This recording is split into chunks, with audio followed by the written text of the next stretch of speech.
जिस तरीके से सिंधु जल समझौते को हिंदुस्तान की ओर से रद्द करने की कोशिश की गई है, पाकिस्तान ने इसे वाटर बम करार दिया है। दरअसल ये कहा गया है कि वाटर बम से पाकिस्तान में बजा तबाही का अलार्म। इमरान के सांसद की चेतावनी, भूखे मरेंगे लोग, ये कहा गया है। और ये भी कहा गया कि हमारे लिए वाटर बम है। 10 में से एक पाकिस्तानी सिंधु जल समझौते पर पाक सांसद में रोया है इमरान खान का सांसद। पाकिस्तान की हालत बहुत बुरी होने वाली है। पहलगाम आतंकी हमले के बाद भारत द्वारा जल संधि जो है, सिंधु जल संधि, इंडस वाटर ट्रीटी को स्थगित करने के फैसले ने पाकिस्तान की राजनीति में भूचाल लाकर रख दिया है। पाकिस्तान के विपक्षी सांसद और इमरान खान की पार्टी पीटीआई के नेता सैयद अली जफर ने इसे वाटर बम करार दिया है। पाकिस्तान संसद में जफर ने यह कहा कि अगर पानी का संकट हल नहीं किया गया, ये प्रॉब्लम सॉल्व नहीं की गई, तो पाकिस्तान के लोग भूखे मर जाएंगे, प्यासे मर जाएंगे। उन्होंने सिंधु बेसिन को पाकिस्तान की जीवन रेखा कहा है। पहलगाम हमले के बाद भारत ने सिंधु जल समझौते पर रोक लगाने का ऐलान किया था और इस फैसले के बाद पाकिस्तान के नेताओं ने इसका पुरजोर विरोध किया है और ये विरोध लगातार बढ़ता चला जा रहा है। पूर्व प्रधानमंत्री इमरान खान की पार्टी के सांसद सैयद अली जफर ने इसको लेकर कहा है कि ये तो हमारे ऊपर लटकता हुआ वाटर बम है जिसे हमें तुरंत निष्क्रिय करना होगा। उन्होंने ये भी कहा कि भारत के इस कदम से 10 में से एक पाकिस्तानी को बेहद नुकसान पहुंचने वाला है। यानी कि हिंदुस्तान ने कुछ किया भी नहीं, पानी रोक दिया और पाकिस्तान मर गया। शुक्रवार को सीनेट सत्र के दौरान विपक्षी पाकिस्तान तहरीक इंसाफ यानी कि पीटीआई के वरिष्ठ नेता जफर ने आगाह करते हुए कहा कि अगर हम अभी जल संकट का समाधान नहीं करते हैं तो हम भूख से मर जाएंगे। सिंधु बेसिन हमारी जीवन रेखा है क्योंकि हमारा 3/4 पानी देश के बाहर से आता है। 3/4 पानी, समझिए 10 में से 9 लोग अपने जीवन के लिए सिंधु जल बेसिन पर निर्भर हैं। हमारी 90% फसलें इसी पानी पर निर्भर हैं और हमारी सभी बिजली परियोजनाएं और बांध इसी पर बने हुए हैं। उन्होंने कहा कि हमारे ऊपर लटकते पानी के बम की तरह है और हमें इसे जल्द से जल्द निष्क्रिय करना होगा।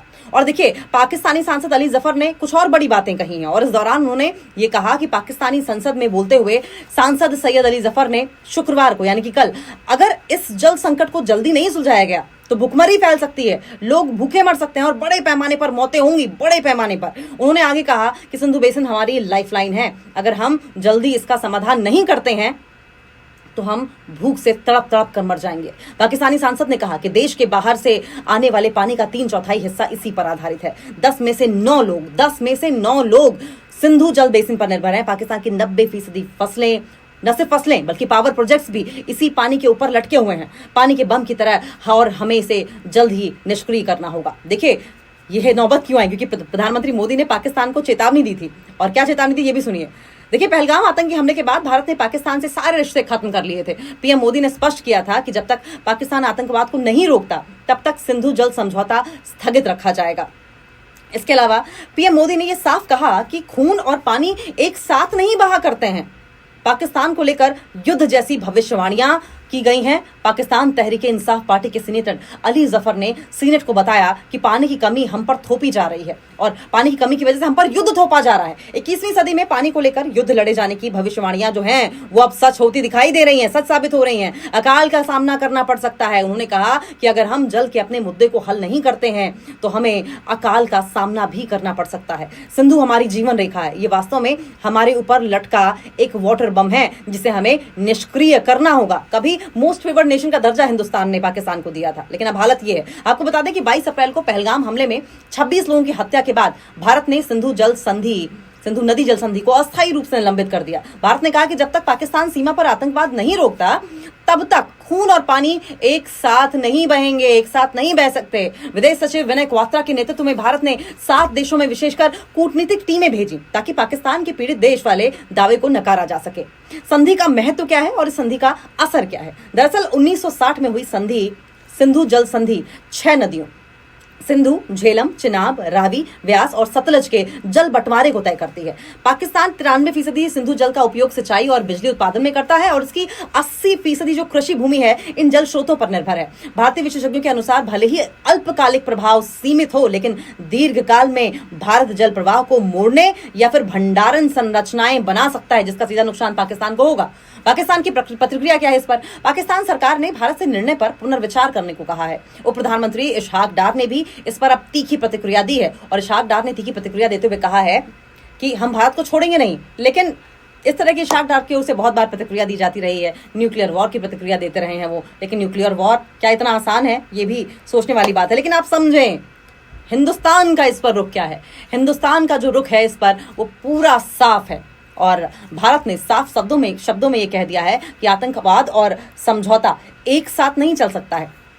पाकिस्तान इस वक्त पस्त है, विपक्षी पार्टी उसे घेर रही हैं, पीने को पानी की मुश्किल आने वाली है, और अगर सिंचाई नहीं होगी, फसलें पैदा नहीं होंगी, अनाज नहीं पैदा होगा, तो सोचिए खाएंगे क्या, पिएंगे क्या। 90% जल तो यहीं से जाना है, क्यों पंगा ले रहे हैं। लेकिन बावजूद इसके पाकिस्तान संभलने को तैयार नहीं है। देखिए, एक समय था जब हमने पाकिस्तान को, यानी कि हिंदुस्तान ने पाकिस्तान को मोस्ट फेवर्ड नेशन का दर्जा दिया था, लेकिन पाकिस्तान इस दर्जे को संभाल नहीं पाया। पहले तो वो दर्जा छीना, और उसके बाद ये उम्मीद थी कि चलो मोस्ट फेवर्ड नेशन का दर्जा ना सही, लेकिन फ्रेंडली ताल्लुकात तो रहेंगे। लेकिन पाकिस्तान ने एक के बाद एक आतंकीवादी घटनाएं कर करके हिंदुस्तान को मजबूर कर दिया कि वो स्टिंजेंट एक्शन ले, कड़ी कार्रवाई करे, सख्ती से पेश आए पाकिस्तान के साथ। और अब हालत यह है कि सिंधु जल समझौते को लेकर आए दिन पाकिस्तान में नेताओं के बीच में घमासान मचा रहता है। शाहबाज सरकार को घेरा जाने लगा है। आसिम मुनीर जिस तरीके से अब फील्ड मार्शल बन गए हैं, वो किंग क्यों नहीं बन जाते, तानाशाह क्यों नहीं बन जाते, इस तरह की टिप्पणियां पीटीआई की ओर से, यानी इमरान खान की पार्टी की ओर से आने लगी हैं। जमकर पाकिस्तान को उनके घर में ही घेरा जा रहा है। अंतरकलह की सिचुएशन बनी हुई है, और ऐसे में बाहर वो कैसे लड़ेंगे। एक तरफ बीएलए है, एक तरफ अगर आप देखें पीओके का इलाका है, वहीं सिंध प्रांत में भी कलह मची हुई है, और फिर पंगेबाजी आपने वहां टीटीपी भी है, और फिर पंगेबाजी आपने हिंदुस्तान से भी कर ली है, और अंतरकलह अलग से नजर आ रही है। ऐसे में पाकिस्तान किस तरीके से इन हालात से निपटेगा, ये पाकिस्तान के लिए सोचने वाली बात है। लेकिन हिंदुस्तान ने बहुत क्लैरिटी के साथ कहा था कि खून और जल एक साथ नहीं बहेगा। और ऐसे में देखिए, कल ही एक मिलिट्री के प्रवक्ता हैं, वो कहते हैं कि अगर जल नहीं बहेगा तो सांसें नहीं चलेंगी, हम हिंदुस्तान की सांसें रोक देंगे। वहीं बिलावल भुट्टो की ओर से भी आप जानते हैं क्या कहा गया था। बिलावल भुट्टो की ओर से साफ तौर पर यह कहा गया था कि अगर सिंधु जल समझौता रोका गया, तो अगर हमारा पानी नहीं बहेगा तो हिंदुस्तान का दरिया में खून बहेगा। और अब इस तरह के बयानात और इस तरह का अड़ियल रवैया जो है वो पाकिस्तान के लिए बड़ा भारी पड़ रहा है। और आप सोचिए कि पाकिस्तान मजबूर हो गया है कि वो हिंदुस्तान के आगे हाथ फैलाए।